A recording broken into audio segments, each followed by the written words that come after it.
మంగళం గురుదేవాయ మహనీయ గుణాత్మనే సర్వలోకశరణ్యాయ సాధురూపాయ మంగళం. భగవద్గీత కర్మయోగము 3వ అధ్యాయము. నకర్మణాం అనారంభాత్ నైష్కర్మ్యం పురుషః అశ్నుతే నచ సన్యసనాతేవ సిద్ధిం సమధిగచ్చతి అని నిన్న మనం శ్లోకం మీద మాట్లాడుకోవటం జరిగింది. నహి కశ్చిత్ క్షణమపి జాతు తిష్టతి అకర్మకృత్ కార్యతే అవశః కర్మ సర్వః ప్రకృతిజైః గుణైః. నహి కశ్చిత్ క్షణమపి క్షణకాలము కూడా అని అర్థం.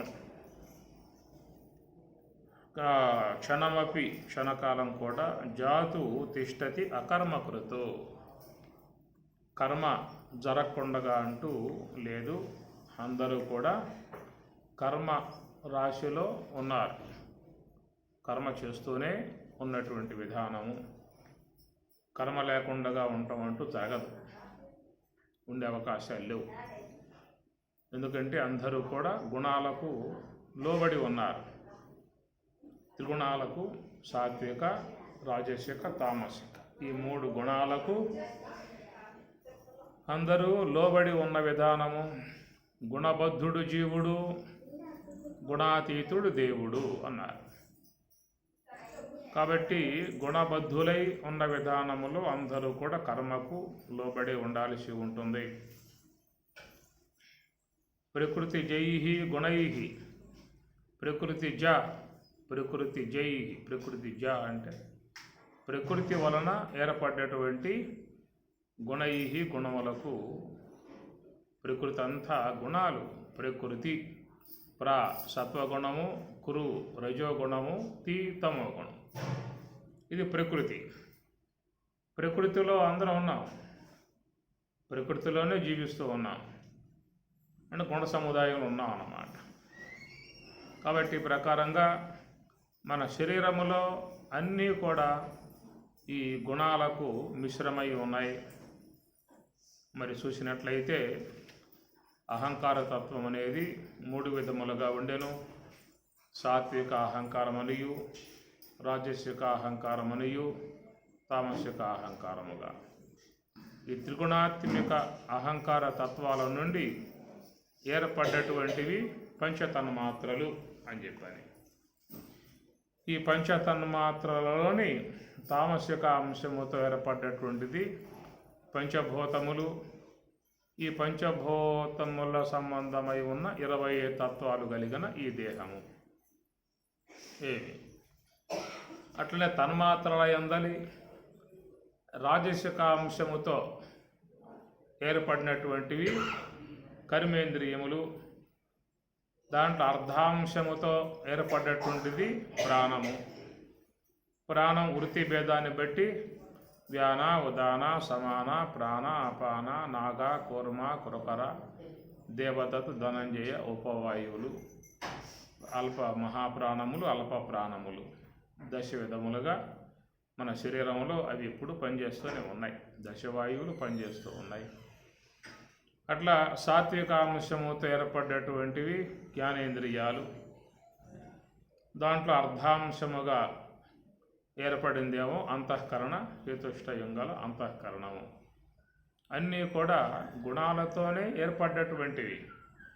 తామసిక గుణము పంచభూతాలు, రజోగుణము కర్మేంద్రియాలు, ప్రాణవాయువులు, సాత్వికము జ్ఞానేంద్రియాలు, అంతరేంద్రియాలు సాత్వికముతో.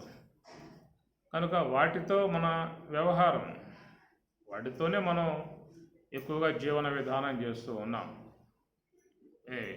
కనుక వాటి యొక్క సంబంధం, వ్యవహారం అంతా కూడా అన్నప్పుడు నహి కశ్చిత్ క్షణమపి జాతు తిష్టతి అకర్మకృత్. ఎవరో కూడా కర్మ లేకుండా ఉండే అవకాశాలు లేవు. ఎందుకంటే కర్మకు మూలం గుణాలు, గుణ ప్రవృద్ధ. కర్మకు మూలం గుణాలు. కనుక సాత్విక సంబంధ క్రియలు, రజోగుణం రజోగుణ సంబంధ క్రియలు, తమో గుణ సంబంధ వ్యవహారము. ఇట్లా ప్రకృతి అంతా కూడా ప్రకృతే క్రియమానాని గుణై కర్మాని సర్వశః. కాబట్టి ఈ ప్రకారముగా ప్రకృతిలో మనం ఉన్నాం, ప్రకృతితో తాదాత్మ్యమును పొంది ఉన్నాం. అందుచేత మనకి జాగ్రత్త అవస్థ అది కూడా గుణ సంబంధము, స్వప్నావస్థ అది గుణ సంబంధమే, సుషుప్తి అవస్థ అది గుణ సంబంధము. ఈ మూడు అవస్థలకు అతీతముగా అని చెప్పి అన్నప్పుడు గుణాతీతము అది యోగ సమాధి అన్న చోట గుణాతీత స్థితి, గుణములకు సంబంధం లేదు ఎక్కడేక. కాబట్టి మన గుణములు లేకుండా గుణ వ్యవహారము లేకుండా ఉండాలని చెప్పి అన్నట్లయితే యోగ సమాధిలో బ్రహ్మమునందు ఉండాలి. ఆ బ్రహ్మమునందు ఉన్నట్లయితే నీకు ఈ గుణాల యొక్క స్పర్శ లేదు, ఈ వ్యవహారం లేదు. కనుక నువ్వు బ్రహ్మమునకు దూరముగా ఉన్నావు, జీవుడుగా ఉన్నావు, ప్రకృతికి లోబడి ఉన్నావు, ఇంద్రియాలకు లోబడి ఉన్నావు. ఇవన్నీ ఉండటం కారణముగా క్షణమపి జాతు తిష్టతి అకర్మకృతు. అకర్మకృత్ కర్మ లేకుండా ఎవరో కూడా క్షణకాలం కూడా ఉండే అవకాశాలు లేవు. అదనమాట. ఒకవేళ మేము ఉంటామండి మీరు చెప్పినట్లుగా కర్మ అని చెప్పి అన్నారు కాబట్టి ఏ కర్మ చేయకుండా మేము ఉంటాము ఈ పూట అని కనుక అన్నట్లయితే అప్పుడు మీరేం చేయాలి? ఇక నా కర్మ చేతులు ఆడించకూడదు, కాళ్ళు ఆడించకూడదు, తలకాయ తిప్పకూడదు, నడుము తిప్పకూడదు. ఎట్లాగైతే ఉన్నావో అట్లాగే ఉండిపోవాలి. రెప్పలు కూడా వాల్చకూడదు, రెప్పలు కూడా ఎత్తకూడదు, ఎవరితో మాట్లాడకూడదు, కనుసైకి కూడా చేయకూడదు, ఎలాంటి భావాలు కూడా కలగకూడదు, మనసులో కదలికలు ఉండకూడదు. అట్లాగా లేకుండా ఉండేటువంటి విధానం ఏమైనా ప్రాక్టీస్ చేస్తారా? చూడండి, ఒక పూట స్వామి చెప్పారు కదా కర్మ లేకుండా ఉండమని చెప్పి అన్నారు. కాబట్టి ఈ పూట మనం ఉండి చూద్దాం అన్న విధానంగా ఆ పూట నియమం పెట్టుకోండి. ఉదయం నుంచి కదలకూడదు, తిరగకూడదు, తలకాయ తిప్పకూడదు, మాట్లాడకూడదు, కనుసైగ చేయకూడదు, రెప్ప కూడా వాల్చకూడదు. రాత్రిపూట అయితే అవుతుంది అట్లా. రాత్రి పడుకుంటాం కాబట్టి అప్పుడు ఇక్కడ నేను చెప్పినట్లుగా స్వామి కాళ్ళు ఆడవు, చేతులు ఆడవు, ఏం మాట్లాడే విధానం ఉండదు. కాబట్టి ఆ ప్రకారంగా ఏ కర్మ లేకుండా అనేది రాత్రిపూట సాధ్యమవుతుంది, నిద్రలో సాధ్యమవుతుంది అని చెప్పేసి. అక్కడ కూడా మనస్సు పనిచేస్తుంది. నిద్రలో స్వప్నాలు వస్తూ ఉంటాయి, కళలు వస్తూ ఉంటాయి. మనకు పైన ఉన్న అవయవాల కదలికలు లేకపోయినా లోపల స్వప్నం వస్తుందిగా, స్వప్నాలు వస్తాయి, కళ్ళు వస్తాయిగా. అది కూడా కదిలికే, మనస్సు కదిలిక వల్ల వచ్చే స్వప్నాలు. అది కూడా లేకుండా అంటే అప్పుడు సుషుప్త అవస్థకు పోవాలి. సుషుప్త అవస్థకు పోతే స్వప్నాలు లేవేక, మనస్సు లేదు కాబట్టి స్వప్నాలు లేవు. మనం అనుకున్నట్లుగా ఏ కర్మ లేకుండా సుషుప్తి అవస్థ కాడ కొంత చెప్పుకోవచ్చు.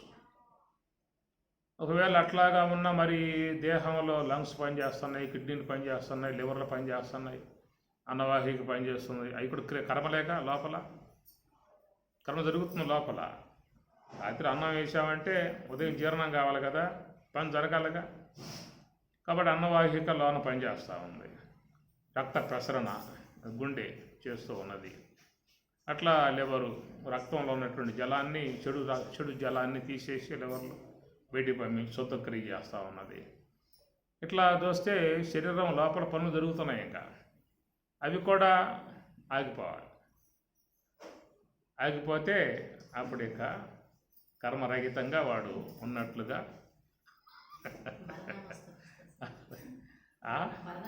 మరణ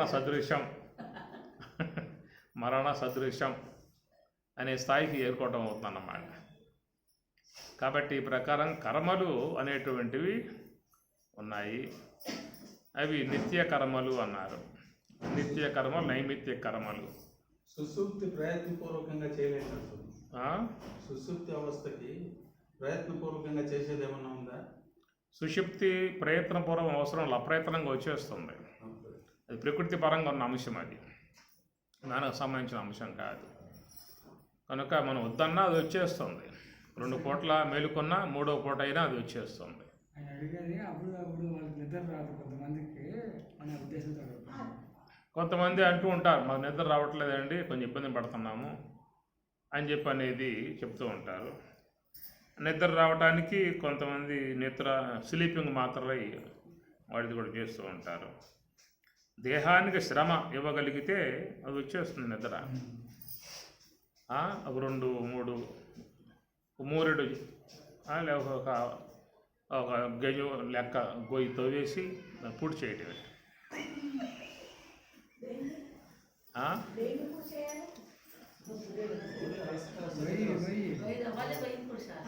ఏమ్మా, పడుకోబోయే ముందు ఒక మీటర్ గొయ్యి బాగా తవ్వేయటం, పూర్తి చేయటం, పడుకోవడం.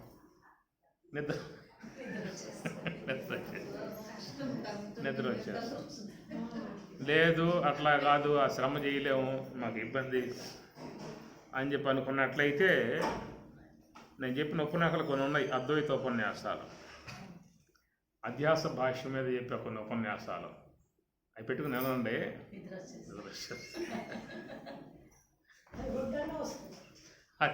అది పెట్టుకుంటే సాగు అద్వైతం దెబ్బకు తట్టుకోలేక లోన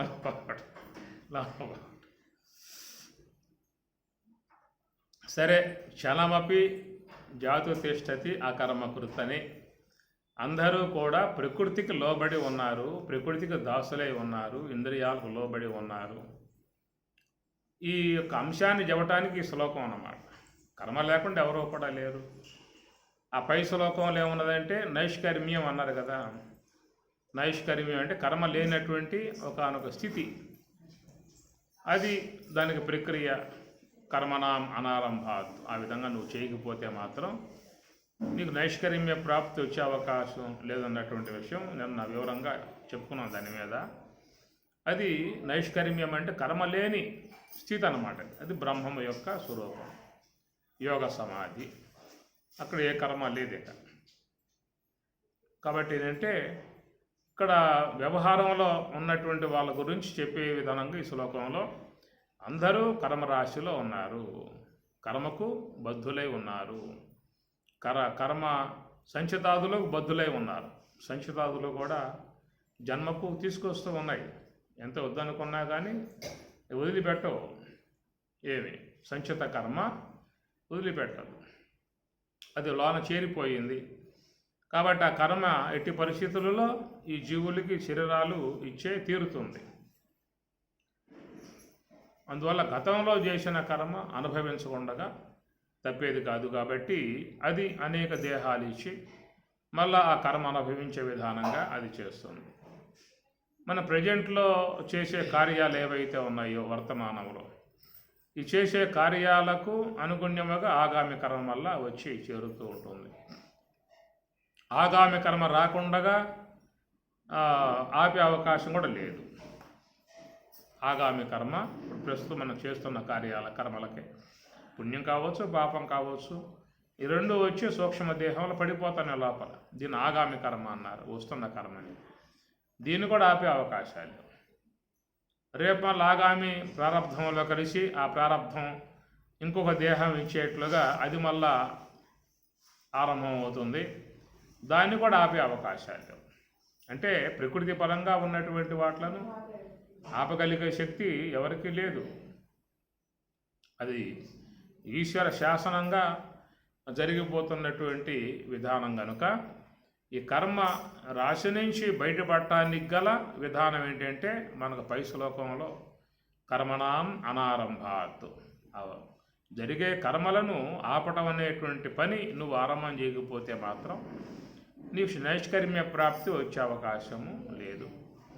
కాబట్టి దాన్ని ఆపాలని చెప్పానంటే నీకు ఒకటే సూత్రము, ఒక హంస గనక ఆగింది అంటే, మనసు గనక ఆగింది అంటే మొత్తం ఆగినట్లే. హంస ఆగితే ఈ స్థూల దేహ సంబంధ క్రియలను ఆగిపోతాయి. మనసాగితే సూక్ష్మదేహ సంబంధ క్రియలన్నీ ఆగిపోతాయి. స్థూలదేహం సూక్ష్మదేహ కర్మలు లేకపోతే కేవలం బ్రహ్మమే ఉంటుంది. కాబట్టి ఆ బ్రహ్మము యొక్క అనుభవంలో ఉండటము అది నైష్కర్మ్యం అనే మాటగా చెప్పుకొచ్చారు.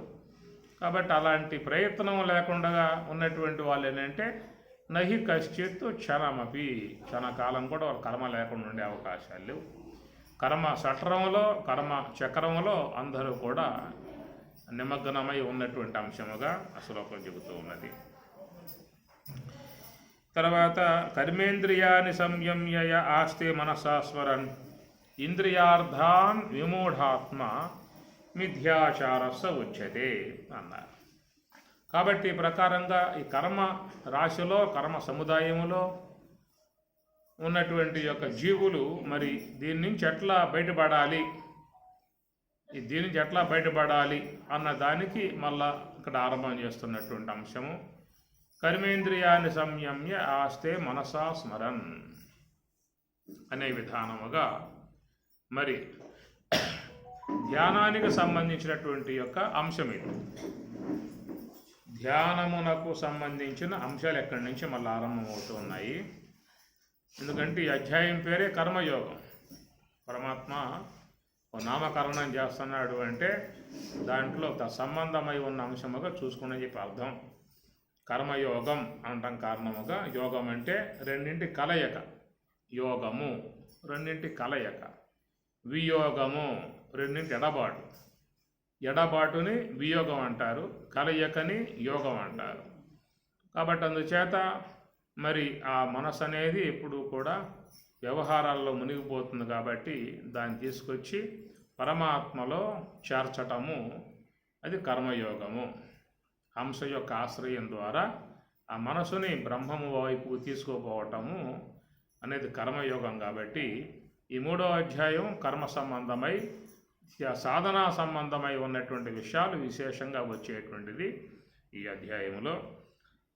అందువల్ల కర్మేంద్రియాన్ని సంయమ్య ఆస్తే మనసా స్మరణ. కర్మేంద్రియములు అంటే వాక్కు, పాణి, పాదము, గుహ్యము, పాయు, ఇవి కర్మేంద్రియాలు. మరి ఆ ధ్యానం అనేటువంటి దాంట్లో ఏం చేస్తామంటే కర్మేంద్రియాలను మనం నిగ్రహిస్తాం. ధ్యానం అనే దాన్ని స్వామివారు బోధిస్తారు, గురువులు చెప్పాల్సిందే. ఎట్లా చేయాలి, ఎప్పుడు చేయాలి, ఏ విధంగా చేయాలి, ఎప్పుడు కూర్చోవాలి, ఎట్లా కూర్చోవాలి, కూర్చున్నాక ఏం చేయాలి అనేవన్నీ కూడా మీకు ఉపదేశం అప్పుడు మొత్తం వస్తాయి. గురువులు ఉపదేశం చేసేది ఉదయం ప్రాతకాలం బ్రాహ్మీ ముహూర్తంలో ఉపదేశం చేసే విధానం ఉంటుంది. అట్లాగా గురువులు అస్తమస్తక సంయోగం చేసి ఉపదేశాన్ని చేసిన తర్వాత వాళ్ళకి విషయం అంతా చెప్పుకొస్తారు.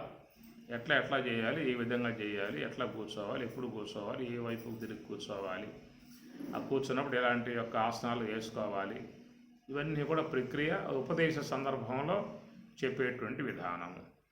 అలాగా గురువు ద్వారా బ్రహ్మోపదేశాన్ని పొందిన తర్వాత ఇక వాడు గురువు చెప్పినట్లుగా మరి ఈ ధ్యానమునందు ఉపక్రమిస్తాడు.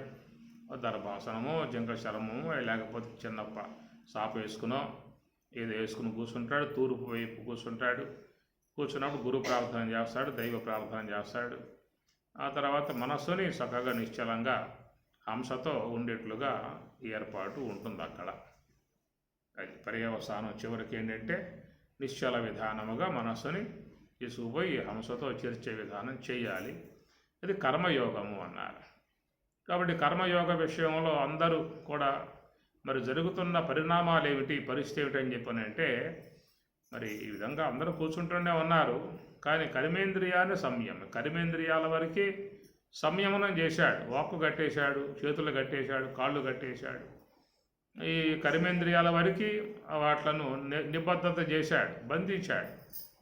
కానీ మనస్సు ఆస్తే మనసా స్మరన్, అక్కడ మాత్రం కొంచెం ఇబ్బందికర పరిస్థితి ఏర్పడిందన్నమాట. కర్మేంద్రియాల వరకు మూసేయటం, కట్టేయటం కాడ ఏం పెద్ద సమస్య ఏం లేదు. వాక్కు, పాణి, పాదము, గుహ్యము, పాయు. కాబట్టి కర్మేంద్రియముల వరకు నిగ్రహణ చేయటంలో ఇబ్బంది లేదు. తర్వాత ఉన్న విధానం ఏంటంటే ఆస్తే మనసా స్మరన్. ఇక మనసు యొక్క అంశంగా చూస్తే అది ఆగని పరిస్థితి కనబడతా ఉన్నది. మనసా స్మరణ్, మనసుతో స్మరణ్ అనగా స్మరణ, మనస్సులో ఏదో ఒక ఆలోచనలు చేయటం. అది అందరికీ అనుభవంలో ఉన్న విషయమే, ప్రత్యేకంగా దీనికి చెప్పాల్సిన అవసరం లేదు. ధ్యానం చేసే వాళ్ళందరికీ అనుభవంలో ఉన్న విషయమే. ధ్యానం చేస్తూ ఉన్నారా? చేస్తూనే ఉన్నా. మనసు ఉంటుందా? అనగానే ఆగిపోతా. అది అక్కడే వచ్చిన తిప్పలన్నీ కూడా. కానీ మనస్సు మాత్రం ఉంటల్లా. స్వామి కరిమేంద్రాల వరకు మాత్రం కట్టేశాం, అది దాంతో ప్రాబ్లమే లేదు, అన్నీ కూడా తగ్గానే ఉన్నాయి. కానీ మనస్సు కాడకి రాగానే అది ఇక ఈశ్వరూపం దాలుస్తుంది. ఇక అందులో ధ్యానం అనగానే ఇంకా విశ్వరూపం దాలుస్తుంది. మామూలు వ్యవహారం అప్పుడైతే ఇది సాధారణంగా మందాకినలాగా పోతూ ఉంటుంది. ఇక ధ్యానం అనే చోటకు రాగానే ఉప్పెనులు, తుఫానులు, సైక్లోన్లాగా విజృంభించే పరిస్థితి ఒకటి వస్తుందన్నమాట. ఇది చాలామంది ఎదుర్కొంటున్నటువంటి సమస్య, ఇబ్బంది పడేటువంటి పరిస్థితి. సాధకులందరికీ కూడా ఈ విషయం ఉన్న విషయమే. చంచలం హి మనః కృష్ణ ప్రమాది బలవదృఢం తస్యాహం నిగ్రహం మన్యే వాయోహివ సుదుష్కరం అనే మాట అర్జునుడు కూడా వాడాడు. మనం చెప్పేది ఏముంది? అర్జునుడు కూడా తన అనుభవాన్ని చెప్పుకొచ్చాడు. కృష్ణ అన్నీ బాగానే ఉన్నాయ్యా, చెప్పినవి అన్నీ బాగా ఉన్నాయి, కానీ ధ్యానం కాడ మనసు నాపమని చెప్పని అన్నావు కదా, అక్కడ కొంచెం నట్టుబడుతుంది, ఆడ కొంచెం ముందుకు పోట్ల బండి. చంచలం హి మనః కృష్ణ అనే మాట ఆయన కూడా చెప్పుకొచ్చాడు. చెప్పినప్పుడు పరమాత్మ కూడా ఆయన కూడా ఆ విషయాన్ని ఒప్పుకున్నాడు. ఆయన ఒప్పుకున్నాడు. అసంశయం మహాబాహో, సంశయమే లేదు అన్నాడు. ఎందుకంటే ఆయన అనుభవంలో ఉన్న విషయమే కదా, ఆయన ధ్యానం చేశాడుగా. పంచాత్మికం పైన పవనముని గృహీతమైనది భవదింద్రియంబులు మనమునందాగబడ్డవి అవియును నదియును బుద్ధియందు దిగించి అన్న ధ్యాన ప్రక్రియ ఆయనకి ఉన్న విధానం కాబట్టి ఆయన కూడా ముందెత్తులో ఇబ్బంది పడ్డాడేమో. అంటే ఆయన మనసు కూడా ఏం లేదా? అందరూ అంతే వచ్చారు. మన జీవుడే ఈశ్వరుడు దేవుడు కదా, పడి పడి పడి బాగా. అసంశయం మహాబాహు ఎందుకన్నాడంటే, ఓహో నీకు అనుభవం ఉందన్నమాట. అనుభవం లేకపోతే ఎందుకు అవుతుందయా, ఎందుకు పోతుందా మనసు అని చెప్పి అనాలి కదా. నాకు అది రాలేదే, ఎందుకు పోతుంది మనస్సు, పోతుందని చెప్పి అంటున్నావు అని అడగాలి ఈయన. అసంశయం మహాబాహు అన్నాడంటే నీకు అనుభవంలో ఉన్నాడు అంటే నిజమే, నాకు ఉందా అనుభవం, అది పోయే విషయం. కానీ నేను సాధించుకున్న స్వరూపానుభవాన్ని పొందగలిగాను. అది లక్ష్మీ గారితో మొరబెట్టుకున్న ఆయన ఏమంటాడు? అసంశయం మహాబాహో, సందేహం లేదు అంటాడు స్వామి గారు కూడా. ఎందుకు తాను కొంచెం దాని విషయంలో ఇబ్బందులు పడ్డ విధానమే. అనతీర్థులైనా కానీ అసంశయం ఆయన చెప్పాల్సింది. ఎందుకు ఆయన కూడా ఒకప్పుడు ఇబ్బందులు పడ్డ పరిస్థితి కాబట్టి వాళ్ళు ఎదుర్కొన్నారు. గమ్యస్థానానికి వాళ్ళు చేరుకున్నారు. వాళ్ళు పట్టు వదిలిపెట్టల, గట్టిగా పట్టుకు పట్టారు. మన పట్లన్నీ జారిపోయే పట్లు. ఎక్కడ చేస్తారు పని, గురువులు చేసుకుంటే మనకెందుకు అన్న కోణంలో వెనక్కిపోయే పరిస్థితి ఏర్పడుతుంది. అందుచేత ఆస్తే మనసా స్మరన్ అన్నాడు. ఎందుకంటే మనస్సు యొక్క పనే సంకల్పాలు చేయటం. సంకల్ప మానసం కర్మ అని చెప్పుకొచ్చినమాట. అందువల్ల సంకల్పములు చేయటం మనస్సుకు ఉన్నటువంటి ఒక స్వాభావిక ప్రవృత్తి. ఈ స్వాభావికముగా ఉన్నటువంటి ప్రవృత్తి బాగా బలపడి ఉన్నదన్నమాట. ఎంతకాలంగా బలపడి ఉన్నది? ఈ జన్మే కాదు కదా, ఈ జన్మ నుంచి మనం ఆరంభమైతే అనుకోవచ్చు. కనుక దేహాలు పోతున్నా కానీ లోన ఉన్న సూక్ష్మ దేహం మాత్రం ఒకటే. అందువల్ల ఆ సూక్ష్మ దేహంలో ఉన్నటువంటి మనస్సు యొక్క విధానం, సంకల్పాలు చేసేటువంటి యొక్క ప్రక్రియ విధానము ఎన్నో జన్మలుగా కొనసాగుతున్నటువంటి ఒకానొక వృత్తి, మనోవృత్తి, మనస్సు యొక్క ప్రవాహం. మనం ఎప్పుడు దీని గురించి విషయం మరి ఆలోచించి ఉండకపోవచ్చు అనుకుంటాను. గత జన్మలలో అప్పుడు ఏమన్నా చేశామో లేదో గుర్తు చేసుకోవాలి ఎవరొక వాళ్ళు. ఇప్పుడంటే స్వరాజ్యాశ్రమంలో పడ్డాం కాబట్టి స్వరాజ్యాశ్రమంలో ప్రధానంగా ఈ సాధన అంశమే మెయిన్గా ప్రధానంగా ఉన్నటువంటి అంశం కాబట్టి ఇక్కడ మనస్సు నిగ్రహించే విధానముగా పెట్టుకున్నటువంటి ప్రక్రియ. ఇంకా కొన్ని సంస్థలు ఉన్నాయి లోకంలో, ఆధ్యాత్మిక సంస్థలు. వాళ్ళు పెద్దగా దీన్ని పట్టించుకోరు. ధ్యానం చేయమని చెప్పని వాళ్ళు ఏం చెప్పరు. అయ్యో స్వామిని పెట్టుకో, విష్ణువుని పెట్టుకో, పూజ చేసుకో, అష్టనామాలకు పూజ చేసుకో, శాసనాలకు పూజ చేసుకో, స్వామి కన్ను కనుకుతుంది నీకు చాలు. భజన చేసుకోండి సబ్బను, హరే రామ హరే రామ రామ రామ హరే హరే. ఇస్కాన్ వాళ్ళు ఉన్నారు, ఎప్పుడు భజన చేస్తారు, హరే కృష్ణ అని చెప్పేసి అని. అటనే ఇంకా వైష్ణవులు మంచిగా పూజ చేసుకోవా స్వామివారిని చాలు, ఆయనే అనుగ్రహిస్తాడు అనే విధానంగా వాళ్ళు. శైవులు కానీ శాక్తీయులు కానీ అమ్మవారి ఆరాధన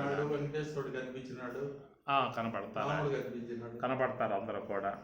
అది చూసుకుంటా ఉండు అన్నటువంటి రీతులలో మనకి ఆ తరహాలో నడుస్తుందన్నమాట. ప్రిమిడ్ వాళ్ళు కూడా చెప్పే మాటలు అది చెప్పినట్లుగా ధ్యానంలో కూర్చున్నప్పుడు వైకుంఠం కనబడుతుంది, కైలాసం కనబడుతుంది, అమ్మవారి దర్శనం ఇస్తుంది, హిమాలయాలకు వచ్చేస్తాయి, మహాత్ముని దర్శనం ఇస్తారు. ఇవన్నీ కూడా అక్కడ చెప్పడం కారణంగా వాళ్ళు కూడా దానికోసంగానే మనసు పెడతారు. ఎందుకల్లా అంటే ఆయన చెప్పాడు, నాకు కనబడిందే వైకుంఠం అని చెప్పని అంటాడు. ఇన్ని బ్రహ్మలోకం చూసొచ్చా అని చెప్పని అంటాడు. ఇంకా ఆయన ఇంద్రలోకానికి పోయొచ్చా అని చెప్పని అంటాడు. మరి మాకేం కనపడలేదు, నువ్వు కూర్చో కనపడతాయి అన్నప్పుడు వాడు మనసు పెడతాడు. ఏ మనసు పెడితే అదల్లా కనపడతాయి నీకు. ఎందుకంటే మనసు లోపల ఆల్రెడీ ఉన్నాయి కదా, అన్ని వైకుంఠాలు ఉన్నాయి మనసు లోపల. అన్నీ మనం చూసి ఉన్నాం గతంలో, పురాణాల ద్వారా విని ఉన్నాము, సినిమాల ద్వారా చూసి ఉన్నాము, నాటకాల ద్వారా చూసి ఉన్నాం. కాబట్టి ఆ పిక్చర్లన్నీ మనసు లోపల అట్లాగా ప్రింట్ అయ్యి ఉన్నాయన్నమాట.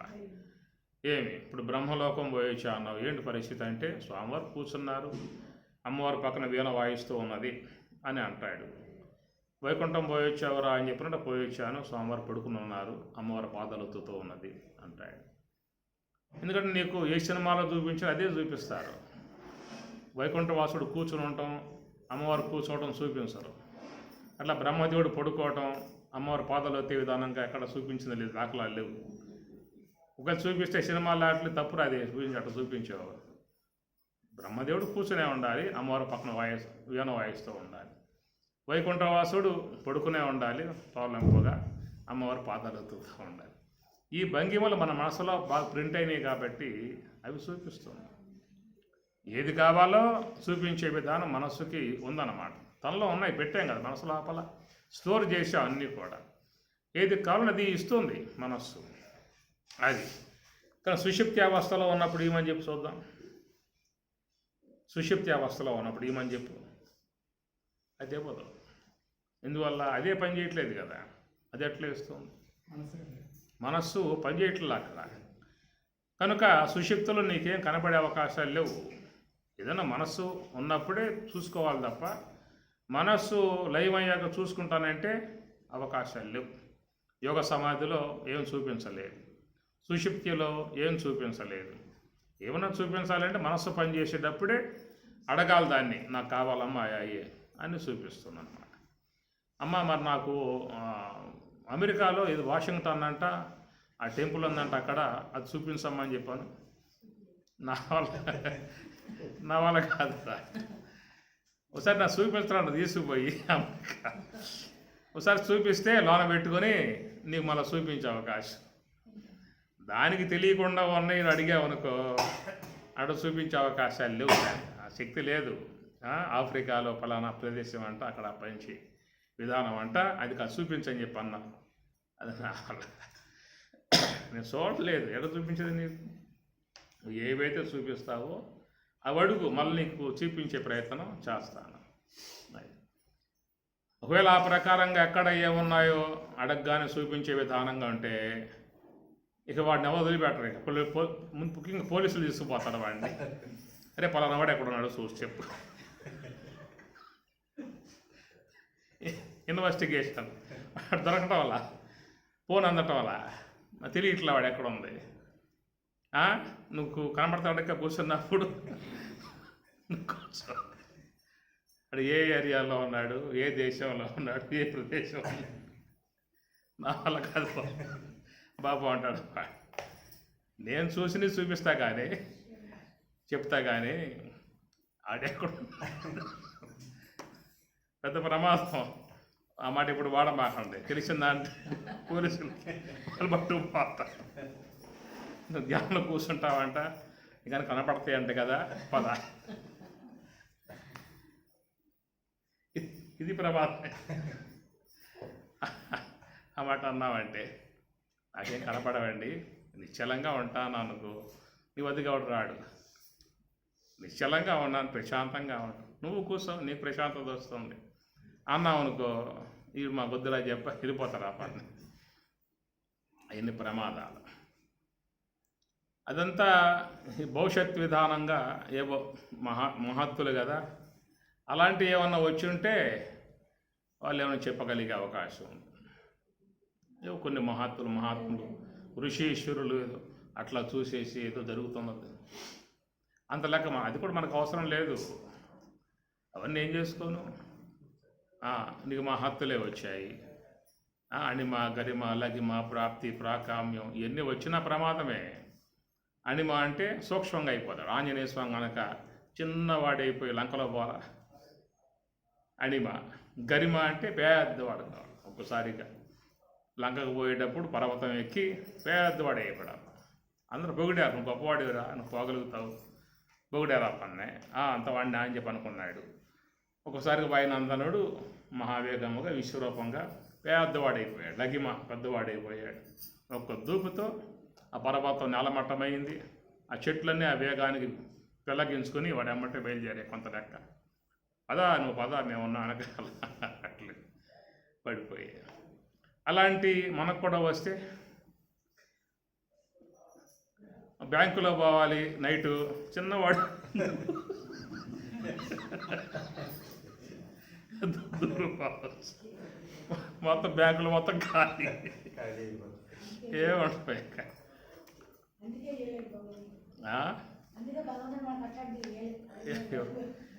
కాబట్టి ఇవన్నీ ఉంటే ఈశ్వరుని వద్ద ఉంటాయి అన్నమాట, ఆయన దగ్గర ఉంటాయి. ఏమన్నా ఇస్తే ఒకవేళ మహాత్ములుగా ఉన్న వాళ్ళకి ఏదన్నా ఇస్తాడు.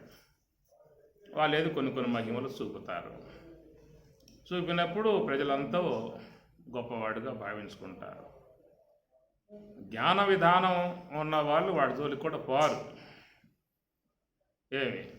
ఏదో ప్రజలను ఆకర్షించాలి, వాళ్ళ ద్వారా ఏదన్నా కొన్ని పనులు జరగాలి అన్న కోణంలో వాళ్ళు ఏమైనా వినియోగించుకోవచ్చు. అవన్నీ మనకు అవసరం లేదు. ఏతావాన్ అస్య మహిమ తతో జాయాగుంస్య పురుష. ఏతావాన్ ఈ శబల బ్రహ్మము, ఏతావాన్ అస్య మహిమ, ఈ మహిమలన్నీ కూడా శబల బ్రహ్మము దగ్గర ఉన్నాయి.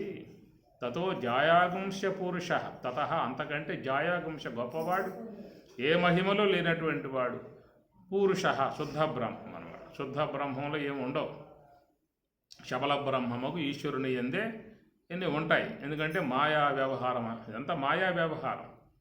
విశ్వరూపాన్ని చూపించడానికి కృష్ణుడు మాయా వ్యవహారం, అవన్నీ మాయా సంబంధ వ్యవహారాలు. అవి కొంతమంది మహాత్ములకి రావచ్చు అనుకుందాము. కనుక వాటి వల్ల మనకి ఉపయోగాలు లేవు. కాబట్టి ఈ ప్రకారంగా ఈ ధ్యానములో ఈ ధ్యానం చేసేటువంటి విషయంలో ఇలాంటి అవగాహన లేని విధానాలలో చెప్పే వాళ్ళకి తెలియదు, ఇది చేసే వాళ్ళకి తెలియదు.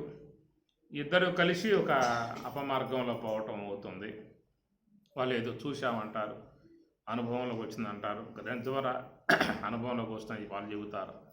ఇలాగా ఈ మనోసంబంధ ఈ లావాదేవీలు, మనోసంబంధ వ్యవహారాల కాడే కూర్చోవడం అవుతుంది తప్ప వాళ్ళకు ముందుకు పోయే అవకాశాలు లేవేక. ఎందుకంటే దాని స్వరూప విధానం పూర్ణంగా చెప్పగలిగితే ఏదన్నా ప్రయాణం చేసేవాడు ఓహో ఇది కాదు కదా, స్వామి చెప్పారు కదా, ఇది పక్కన పెట్టుకోవాలి, తీసేయాలి. నిషేధే కృతే నేతి నేతి ఇది వాక్య నా ఇది నా ఇది నా ఇది ఇది ఇది ఇది తోసేసుకుంటాడు. ఒకవేళ వచ్చినా ఇది కాదు, ఏదో వైకుంఠం కనబడింది, ఇది అవసరం లేదు. ఇంకే కనబడింది, ఇది అవసరం లేదు. ఇంకా కనబడుతున్నాయి, మనసు గోచరిస్తూ ఉన్నాయి. గోచరించే దేవుడు కాదు కదా. అదృశ్యం తన్నశ్యం, వచ్చాయా పోయే, వస్తాయి పోతాయి. మనో సంబంధంగా వచ్చాయి, కొద్దిసేపు ఉండి పోతాయి. కనుక మనో సంబంధ వ్యవహారం కాబట్టి ఆ మనో సంబంధ వ్యవహారం అంతా తొలగించుకొని ఏమైనా వచ్చినా కానీ ఎమ్మటే వాళ్ళ మనస్సుని శ్వాస మీద పెట్టి పోయే ప్రయత్నమే చేస్తాడు. ఒకవేళ వచ్చినా కానీ అరే మనం పక్కకు పోయాము అన్న విషయం తెలుస్తుంది వాడికి. ఏమన్నా వచ్చాయి అంటే మనం పక్కకు పోయాము, అది అంతే అర్థమే కాదు. మనం స్వామివారు చెప్పిన గురుసూటిలో స్వామివారు చెప్పినటువంటి యొక్క మార్గంలో మనం ఉండలేదు, పక్కకు పోయాము అన్న విషయం తెలుస్తుంది వాడికి. కనుక మళ్ళీ అమ్మటే శ్వాస కాడకి వచ్చేస్తాడు. అందువల్ల ఆ మనసు అనేది దాంట్లో అనేక ఆలోచనలుగా వచ్చే విధానం ఉంది కాబట్టి అది చూపిస్తూ ఉంటుంది. ఏమి చూపించినా కానీ మనం మన లక్ష్యం నుంచి పక్కకు తొలిగాము, గురుసూటి నుంచి పక్కకు తొలిగాము అన్నటువంటి భావం సాధకుని యందు ఎప్పుడు కూడా ఉండాలి. ఆ వచ్చిన వాటెమ్మటే పడిపోయావు అనుకో, ఇక అనేకంగా కనపడతా ఉంటాయి. ఇక ఆస్తే మనసాస్మరణ స్మరణ చేస్తూ ఉంటుంది, ఆగదు. ఒక ఆలోచన వచ్చింది అంటే, ఒక రూపం కనపడింది అంటే, ఆ రూపం తర్వాత ఇంకొక ఆలోచన, ఇంకొక రూపం, ఇంకో ఆలోచన, ఇంకో రూపం, ఇంకో ఆలోచన, ఇంకో రూపం, పోయి కళ్ళు తెరిస్తే అరగంట అయిపోయింది, ధ్యానం అయిపోయింది. పూటకి రేపు టైం పెట్టుకున్నాక అరగంట టైం పెట్టుకున్నాం కాబట్టి ఇక ఎక్కడెక్కడో తీసుకుపోయింది, అన్నీ చూపించింది. తీరా కళ్ళు తెరిస్తే అయిపోయింది అరగంట. ధ్యానం ఈ పూటకి సమాప్తి. ఓం శాంతి శాంతి శాంతి. ఇట్లా ఏ పూటకు ఆ పూట అరగంటలో ఏమిటంటే కథా కమ్మీసు అది చూపిస్తూ ఉంటుంది. అవన్నీ చూసుకోవటం చివరికి ధ్యానం ఈ పూటకు అయిపోయింది అనుకోవడం. ఈ పరిస్థితులు చాలామందిలో ఉన్నటువంటి విధానము. కానీ కర్మేంద్రియాన్ని సంయమ్య అందరూ చేస్తుంది ఏమిటంటే కర్మేంద్రియాలు సంయమ్య చేస్తుంది. ఈ ఆస్తే మనసాస్మరణ, మనసులోనంటే ఆలోచన, స్మరణ అంటే ఆలోచన వచ్చే విధానము అని. కాబట్టి అందుచేత మనం ఎప్పుడూ కూడా ఆలోచన లేనటువంటి స్థితి కలిగి లేము. ఎప్పుడు పడ్డా ఆలోచనలు చేసే విధానంలోనే అన్ని వేళలా గడుపుతూ ఉన్నాం. మనసు ఆలోచన లేకుండా అది ఎప్పుడు ఉండదు. ఆలోచనలే దాని యొక్క పరమావధి. అట్లాగా దాంట్లో స్వాభావిక ప్రవృత్తి వచ్చేసింది మనస్సుకి, అది చేస్తూ ఉంటుంది. మనం ఎప్పుడు అడ్డగించింది లేదు, అడ్డగించాల్సిన అవసరం పడలేదు మనకి. గురువుగారు వచ్చి ఉపదేశం చేసి శ్వాసను గమనించరా అని చెప్పిన పూట మనకు అవసరం పడింది తప్ప మనకు అవసరం పడింది అంతకుముందు. ఆయన ఏదో వచ్చి తత్వజ్ఞానం ఏదో గీత బోధించి ఉపదేశం చేసి శ్వాసను గమనిస్తూ కూర్చోవాలరా అని చెప్పిన పూటే నీకు దాని అవసరం పడింది తప్ప ఆలోచన ప్రవాహం ఆపోయే విధానము. ఇక అంతకుముందు నీకు ఎందుకు అవసరం పడింది? అది తెలియదు కదా, అవసరం పడలేదు. ఎవరైనా చెప్పినా కానీ బాగా ఆలోచించుకోరా, నువ్వు వ్యాపారం పెడుతున్నావంటే ఆలోచించుకో,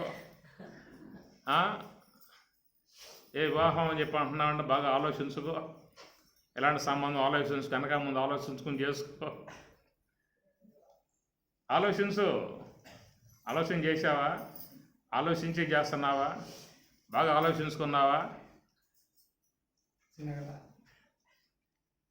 చిన్నగల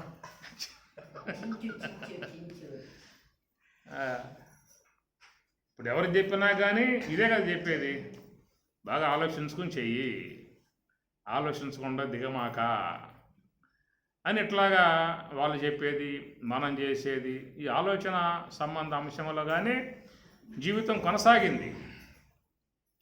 కనుక మనం ఏ యొక్క కార్యం చేయాల్సి వచ్చినా, ఏ యొక్క వ్యాపారం పెట్టాల్సి వచ్చినా, ఏ యొక్క సందర్భాల్లో కూడా ఎక్కువ ఆలోచనలు దాని మీద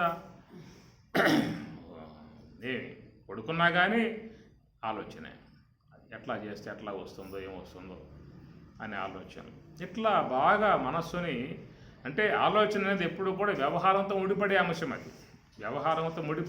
అది.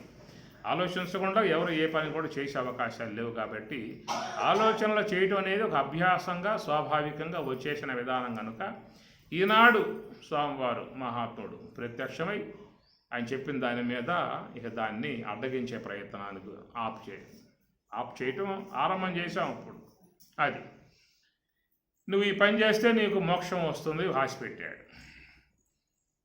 దానిలో బ్రహ్మానుభవం వస్తుంది, నువ్వు ఇక జన్మ పరంపరలో పడవని చెప్పేసి అని ఉపనిషత్తుల యొక్క వాక్యాలను గురుదేవుడు చెప్పి చేయటం కారణంగా మనం ఆలోచనలను ఆపే ప్రయత్నంగా ఆరంభం చేశాము.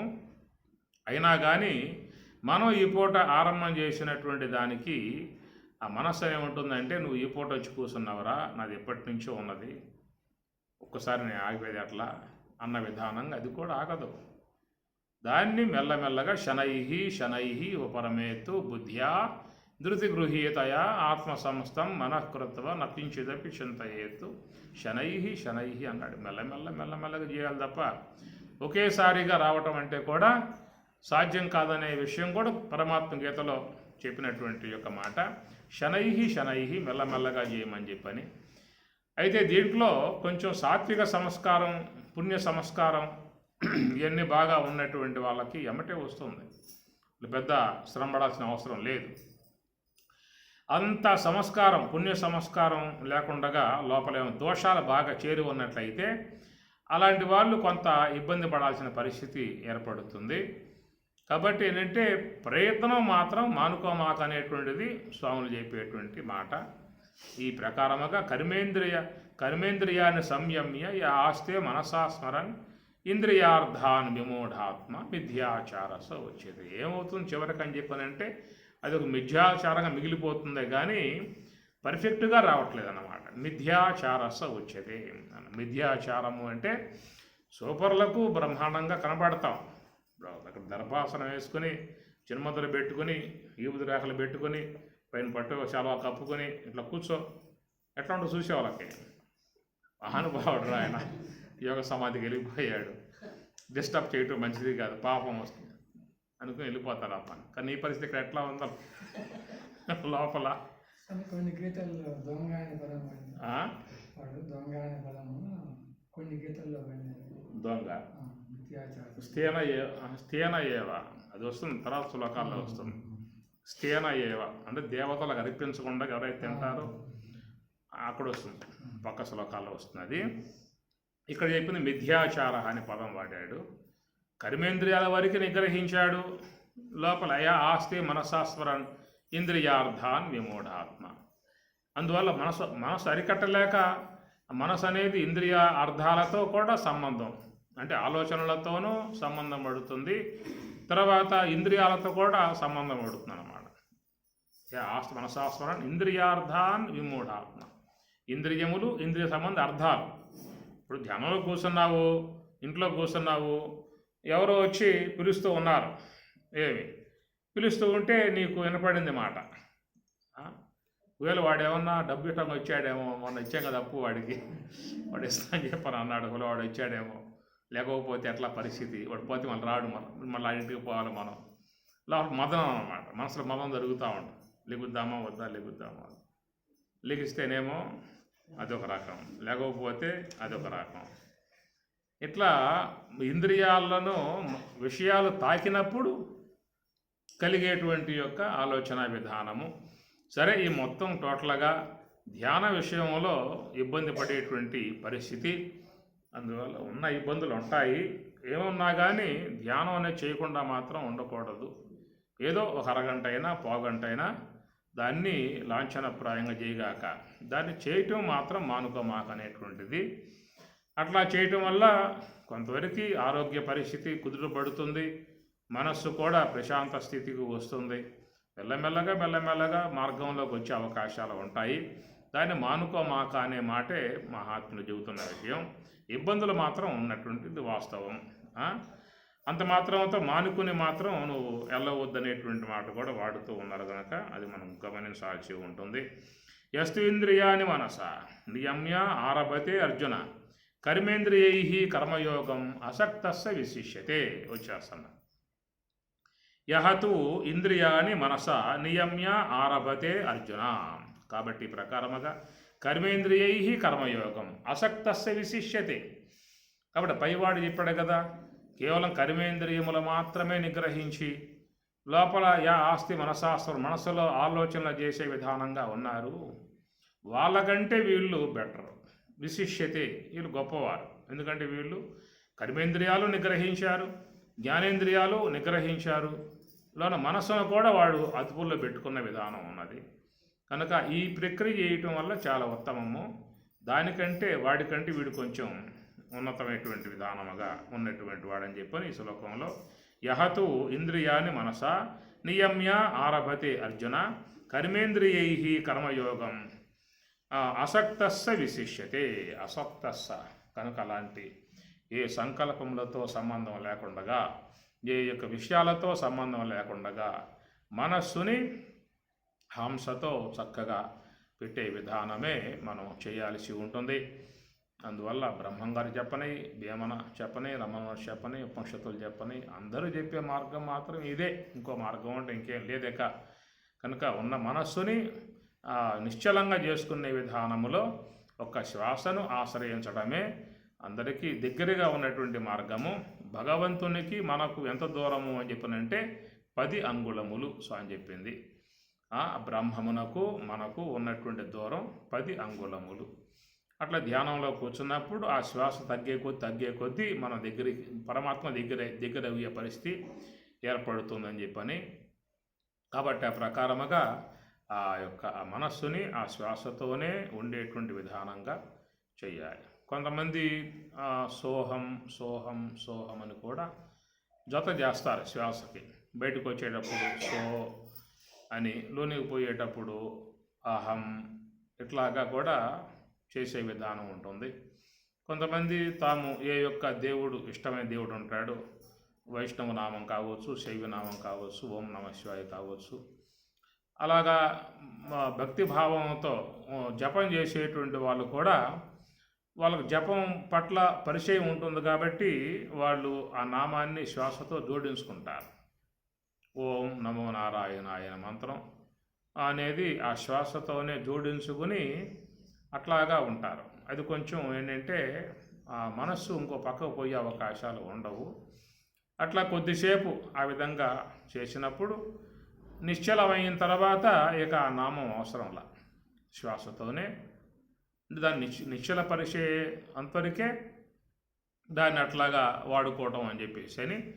మనస్సు నీకు నిశ్చల స్థాయికి వచ్చేసిందా అని చెప్పానంటే అక్కడ కేవలం మంత్రం లేకుండా ఆ మనస్సు శ్వాస ఏంది నిబ్రపడే పరిస్థితి అన్నమాట. కుదుటపాటు చేసుకోవటం అని చెప్పారు. నువ్వు స్లాబ్ పోయాలంటే కానీ సెంటరింగ్ కట్టుకోవాలి కదా. సెంటరింగ్ చేసుకుని పైన బద్దలు పెట్టుకుని పైన అలుక్కుని స్లాబ్ వేసుకుంటాం. స్లాబ్ వేసి అయిపోయింది, తీసేయి. వచ్చారు పైన స్లాబ్ పోసేసారు, తీసేయి కింద. అది బిగవటానికి ఒక 15 days 20 days ఉండాలి. అట్లా నీళ్ళు బాగా పడితే బిగుస్తుంది కాబట్టి బిగిసిన తర్వాత అప్పుడు తీసేసుకోవచ్చు. అట్లాగా మన మనస్సులో కూడా నిశ్చలత్వం రావటానికి అట్లా కొంతమంది ప్రత్యామ్నాయ మార్గాలు ఇవన్నీ కూడా. ఉపాయత అని గీతలో పరమాత్మ అంటాడు. ఉపాయం అంటే దాన్ని ఎట్లయినా ఆపాలనే విషయం ఉంది కాబట్టి ఆ యొక్క శ్వాసను గమనిస్తే ఆలోచనలు నిద్ర ముంచుకు వస్తున్నాయి కాబట్టి వాటి నుంచి బయటపడటానికి ఏంటంటే నీకున్నటువంటి యొక్క ఒక నామం, ఏదైతే నీకు ఏ దేవుడు అంటే ఇష్టమో ఆ దేవత నామం నీకు ఉంటుంది కాబట్టి దాన్ని ఆ శ్వాసతో జోడించి చేసినప్పుడు నీకు మనస్సు అక్కడ కుదుటుగా ఉండే పరిస్థితి వస్తుంది. నిశ్చలమైన తర్వాత సెంటరింగ్ అవసరంలా తీసేసలా అట్లాగే ఉండిపోతుంది, మనస్సు అట్లాగే ఉండిపోతుంది. ఏదైనా మనస్సుని మన యొక్క వైపుకు తిప్పుకోవటానికి గల చేసేటువంటి ప్రయత్నంలో భాగాలు. యస్త్వింద్రియాని మనసా నియమ్య ఆరభతే అర్జున కర్మేంద్రియై కర్మయోగం అసక్తస్య విశిష్యతే. వానికంటే వీడు చాలా బెటర్ అన్నాడు. ఇక్కడి నుంచి మళ్ళా ఇంకా విశేషంగా దాంట్లో విషయాలు వస్తాయి. అవి సాయంత్రం ఉపన్యాసంలో చెప్పుకుందాం. ఓం సహనా భవతు సహనౌ భునక్తు సహ వీర్యం కరవావహై తేజస్వినావధీతమస్తు మా విద్విషావహై. ఓం శాంతి శాంతి శాంతి. హరి ఓం తత్సతు. శ్రీ గురుభ్యో నమః.